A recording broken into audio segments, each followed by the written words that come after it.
Hey guys, this is Roe with Welderbeast. I decided I was going to run through with you guys. Work just about both extremes now. I work in Arkansas. I think it gets a little bit hotter in Texas down there, but I worked all the way up on the North Shore of Alaska, and I worked in the heat of Arkansas. So I thought it'd be a great idea to just kind of run through what I wear personally and kind of my gear and how it changes throughout different temperatures. I don't wear the same stuff all the time. It depends on what kind of work I'm doing. But for the most part, what I tend to try to wear is, you know, like this. It's just a Wrangler shirt, just an overshirt, just a pearl snap. I wear it over whatever I'm wearing at the time, so it's just an overshirt. So that's kind of my standard. What I'm wearing underneath, most of the time, we'll start with the summer, the extreme heat, and kind of dress on as we go. Right here, got these cool long socks. They're Cool Max is what they are. You're gonna want something that's kind of got a wool to it that's going to really wick away any moisture, because the problem with heat, and it's going to be the same with cold, we'll get to that, but with heat, it really keeps the moisture in your shoes, and you're going to get athlete's foot and stuff, and it's really nasty. So you need something that's going to let your feet breathe. And it was really difficult because with one of the jobs I have, you have to wear these lace-up boots. So it was really important to get a boot that breathed and socks that breathe. These are the Timberland Pros. If you have to wear lace-up boots, those are what I suggest. I prefer the ones I'm wearing right now, laceless. You guys know when we're welding, that's kind of the only thing that makes sense. We got sparks and stuff falling all over time, so wearing those, having to do my job kind of sucks because you just burn through laces. But they have Kevlar laces and such. So that's kind of for footwear. My wife was amazing enough to find me some of these. It's just Old Navy. They're called Dry Fit, and they don't ever really retain any sweat, especially when you're in 105, 110 degree weather, and that's all you do is just sweat more than work. These Dry Fit from Old Navy, or you'll find it at Under Armour or wherever, it's just a t-shirt. I'm normally just wearing something like that and my overshirt, and that's it, just because it's so hot outside. Any extra layers, just, it's too much. So I'm really actually most times welding that. In the summertime, I'm using these. These ones are kind of dirty. They're the Tillman 1414 driver gloves. Most of the guys around here, and I've taken to it myself, is just welding in these guys. You learn to just really stay out of the fire, because these bigger gloves, they're just so hot, especially, like I said, in that temperature. Now, if you're underneath pipe and stuff, you really don't have a choice. But for the most part, what I've been working with, I haven't been pipelining here. I don't need those gloves. I can get away with this and stay out of the fire. Of course, you guys need fitter caps, welder caps, whatever you want to weld them, or call them. Welder caps if you're a welder, fitter caps if you're a fitter, I guess. I mean, everyone knows what you're talking about when you talk about them. I use a pipeliner just because it's really the cheapest hood, and I've had this one for years. I think it's only like $70 to buy it. It's just fiberglass from Fiber Metal. Really easy to change out. There's your lens. You can get these auto lenses. I use the Arc One singles 240s, or right now I'm trying the Radner 24S auto darkening, and it seems to be working just as well as the Arc Ones. These I think are $100. This one I got for about 60. So moving on, if you have to throw on more layers, I start to wear a long sleeve shirt like I got underneath here. Kind of hard to show you, but got that. And then you start throwing with a fleece. That really just kills the wind whenever it's just kind of blowing through, as it tends to drop, or with humidity and it gets cooler. And then of course I've got this here, which is a hard shell overlayer. It's a little hoodie, so it really blocks any kind of wind and any kind of cold that's going on. So those are a couple of the clothes layers that you start adding on.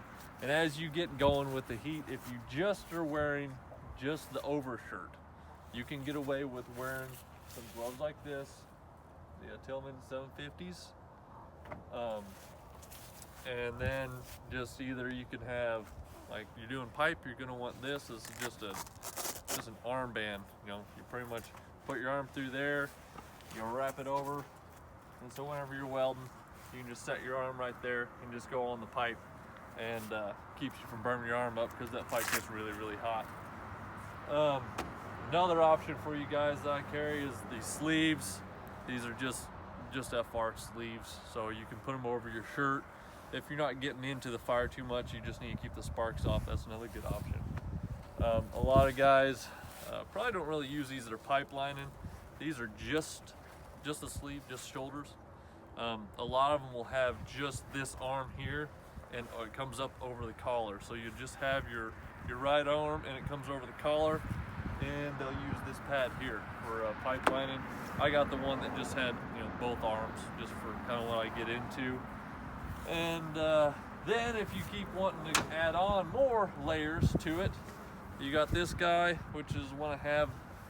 Ugly color, disgusting. But it's a hybrid. It's got the FR here, and it's got the leathers here, so it's still a little bit lighter than the other options that we're going to get into, and we're just going down the line real fast on all the options you have. As it gets colder, you can grab different things. As it gets hotter, you're probably going to want to downgrade and find stuff or options that are going to be cooler and keep you cooler. Right here, this is a pigskin. It's a little bit lighter than the next coat, but a little bit heavier duty than the hybrid. It's got leather all the way around. Obviously, it's pigskin leather. So that's another option for you guys if you want a little bit more coverage, especially if you get into doing pipe and you have to do a lot of overhead, or, you know, obviously underneath the bottom of the pipe. And the last option that I was used to wearing quite a bit up in Alaska was cowhide. This thing's very heavy. You could use this as a coat for sure. It'll keep you the most protected. It's the heaviest, the stoutest, and it lasts about the longest. Especially if you're in extremely cold weather, get a full leather and you'll be about the most protected that you need to be. And now we're kind of getting into the stuff that's really cold. Now, if you ever go up north and you're kind of getting into Alaska stuff, I'll start talking a little bit about what I had to do for the extreme cold. We kind of went through all the lighter stuff for the extreme hot. Again, wool socks. If your feet get any kind of sweaty sitting in the truck or getting ready to go do a weld, they freeze as soon as you get out. I mean, literally, it's just extremely damn cold. So both extreme hot and cold, you got to keep your feet dry. That's the most important thing. Spend the 20 bucks on a pair of socks. I mean, that's what I did. If you guys know a better brand that's cheaper, let me know. But seriously, I spent like 20 bucks per pair of socks, and they're amazing. You got to take good care of your feet, especially when you're working. So obviously you guys know the undergarments here. This is just a thermal shirt and some thermal pants, kind of a base layer that you want to wear. Mine are just Carhartt. On top of that, I'll normally just have, you know, a long sleeve, and on top of the long sleeve I just wear this, and it's kind of a lean or a lined, a thicker kind of base layer. I guess is a second base layer that I put on top of that. Then I go for my fleece and this, and you're about 4 layers deep. You're staying pretty warm at that point. I've been able to do a lot of work in a lot of cold weather with just those layers. And then of course these pants, this would be the second base layer for your pants. They're kind of lined as well. You put those on, and then pretty much your jeans and what I just showed you. I've done a lot of work in the cold, mostly because I don't like wearing bibs, because I'm just weird like that. I don't really like how they rub on my shoulders, you know, all that stuff. I'm a welder. I get a gripe like that. But if you have to, you can. You got bibs. You obviously just throw your bibs on. These ones are a little bit worn. I just keep them around just in case. I haven't had to wear them in quite a while. I don't have to either, but those are your bibs for you. Next layer. Now, if you're getting into Prudhoe Bay weather and you're talking like -40, just going to throw this out here. You're going to probably need some bunny boots if they let you get away with it. They're not steel toe or composite toe, but in Prudhoe Bay they let you, for some companies, they let you get away with the bunny boots for the extreme cold. These were a lifesaver for me. You're going to need, probably you could use this. This is just a sock, you know, just FR line. Little face goes right in there, and you just wear that underneath your hood. Kind of helps just knock off the wind chill, because it's just blowing 20-30 miles an hour all the time for Prudhoe Bay. So the wind chill is a huge thing there. You've got insulated bibs here.